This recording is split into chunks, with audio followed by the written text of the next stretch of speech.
So for us to experience the grace of God. Kaya po mapapansin ninyo, wala tayong binabayaran. At ito yung mahalagang foundation ng pananampalataya natin sa church.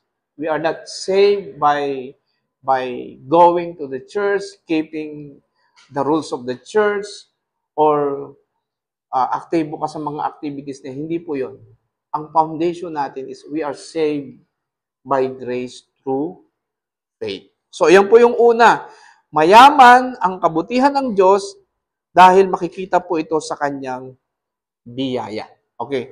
Pangalawa, not only the goodness of God is rich in grace, but also it is rich in mercy.